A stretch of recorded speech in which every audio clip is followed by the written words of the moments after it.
Hey, it's Rachel Cooke, your modern mentor. I'm the founder of Lead Above Noise, a firm specializing in helping organizations crack their activation codes, finding the simple tweaks to enhance both performance and employee engagement. One of the fastest paths to activating teams, it's activating their leaders with great leadership development, workshops or programs designed to amplify a key skill, like leading through change or communicating effectively or managing burnout, and on and on. I'm super bullish on leadership development. Delivered well, it can totally shift the experience of a team or even an organization. It can unlock efficiency or collaboration or engagement. And yet, I have talked to so many leaders over the years who have said things like, didn't really work for me. I took a class on whatever they took a class on, and frankly, I still can't do the thing.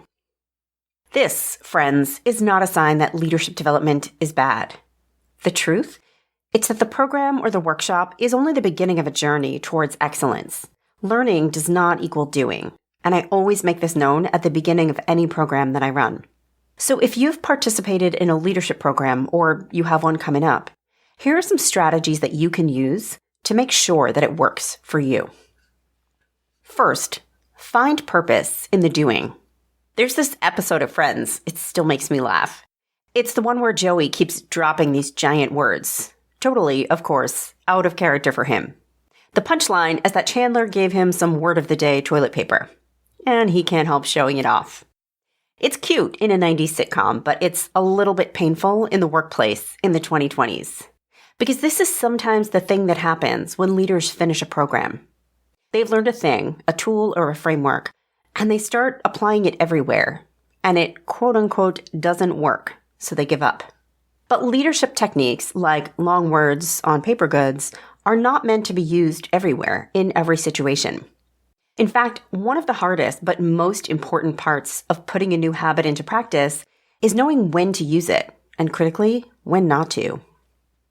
Years ago, I had a boss who had taken a class on active listening, which is a really important skill to have, but he started doing it all the time, like in every single interaction. Whatever I'd be saying, he'd hold this intense eye contact. He'd never speak until I finished. He'd ask lots of questions and repeat my answers back to me.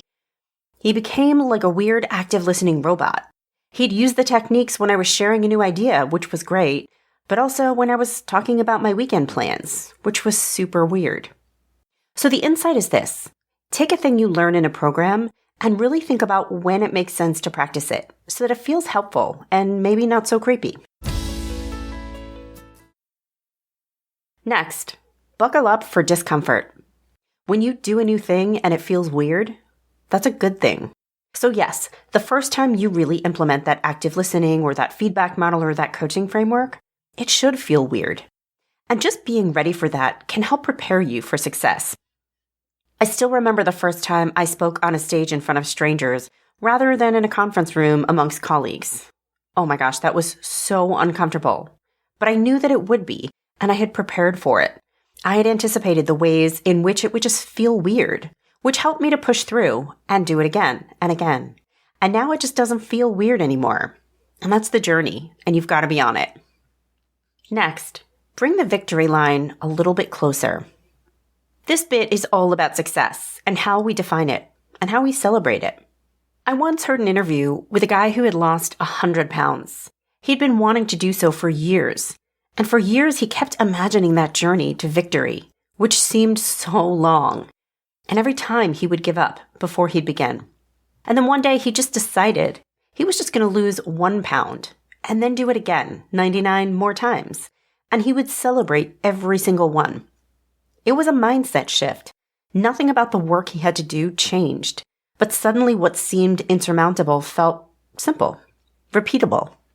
Being a great communicator doesn't happen instantly because you've taken a class.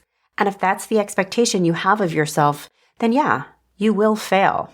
So instead, challenge yourself with something super small the first time out of the gate. If you took a class, say, on prioritizing your team's workload, great.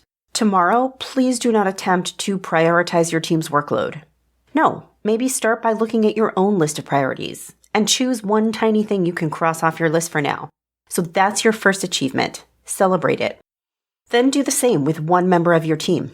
then all members of your team, and work your way up to a more strategic look at the total list of priorities and reining them in. Baby steps. That's what you need to take. Next, be a little vulnerable. My older daughter is learning to drive right now. And honestly, I don't want to talk about it. But I will say this. We've got this magnet we stick on the back of the car that says, "Student driver, please be patient." And that thing is like magic. Sure, it's partly people keeping their distance for rightful fear of bodily harm. But also, it's people remembering how hard it is to learn to drive and them giving her the space she needs to find her way. Leadership, though hopefully carrying less of a threat of bodily harm, is kind of similar.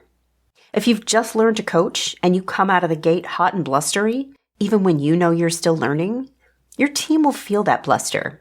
But if you come out and say, "Hey team, I really want to up my coaching game so I can serve you.